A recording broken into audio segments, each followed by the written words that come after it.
It's the all-new JayMac News Show. You haven't heard the news until you've heard JayMac On KSL News Radio. Good afternoon. Thank you so much for joining us today on the all-new JayMac News Show. Happy Monday. Let's dive right in. This is the JayMac News Attack. The JayMac News Attack, 5 points or takeaways in 5 minutes. I want to get you up to date on the presidential essentials, as we're calling them, those candidates running for the highest office in the land. A lot happened over the weekend and this morning, so my 5 takeaways will get you completely up to date, everything you need to know. Takeaway number 5. Now, if I asked you to describe for me Donald Trump's immigration plan, wouldn't it include deporting all illegal immigrants and building a wall? We're going to win at our borders. We're going to build the wall. It's going to be a great wall. Someday maybe they'll call it Trump, so I have to make it big and beautiful. I don't want a wall named after me. Well, Donald Trump was in Scotland and he was golfing and he was getting asked questions after several of the holes. And here's how it was described by Bloomberg politics reporters. Over fish and chips, just after the 9th at the resort's clubhouse, Donald Trump said he doesn't consider mass deportations to be part of his immigration plan. He didn't clarify what he meant. He just went back to eating fish and chips, which, by the way, I love. If this is his new plan, it is going to upset a lot of his base who want to throw every illegal immigrant out of the country. The way this was described by reporters was almost as if Donald Trump's policies were changing depending on the hole where he was teeing off. Number 4.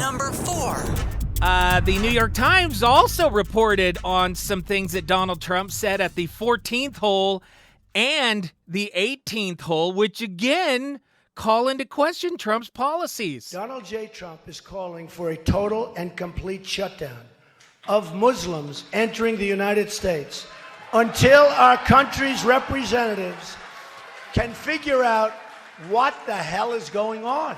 So you heard full and complete shutdown of Muslims, but by the 18th hole, Donald Trump told the Daily Mail that Muslims from any country could enter the U.S., including Scotland, so long as Muslims from terror countries are more strictly vetted. My point, holy smokes, is that all it takes to get a reasonable position out of Donald Trump? 18 holes of golf? Just ask him a new question at every hole, and he might, by the end, come up with a reasonable conclusion. Takeaway number 3.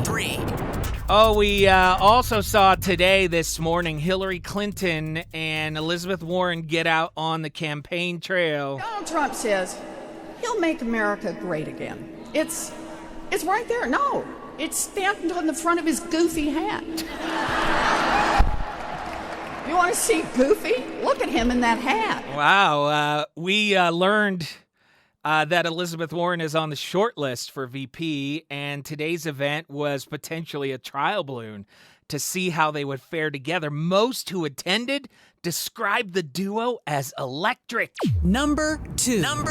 Oh, this is a big one. Clinton leads Trump now in a pair of brand new polls. A Washington Post ABC News survey shows Clinton ahead by 12 points.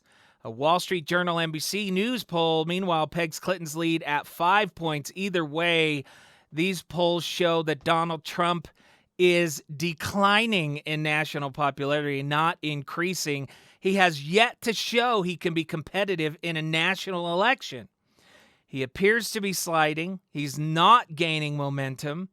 And what is crazy, and this is my number 2 point, in a frantic effort by the GOP to choose the one candidate that could possibly beat Hillary Clinton, they actually chose the one candidate from the entire field that makes Hillary Clinton look like a reasonable choice. And JayMac News Attack. Takeaway number 1. This was a big one. You heard George Will, you heard his statement on Doug Wright's program earlier today. George Will, conservative, very well known as a GOP member, says he's out. I left it for the same reason I joined it in 1964 when I voted for Barry Goldwater. I joined it because I was a conservative. I leave for the same reason that I'm a conservative. Leaves the GOP because he is a conservative.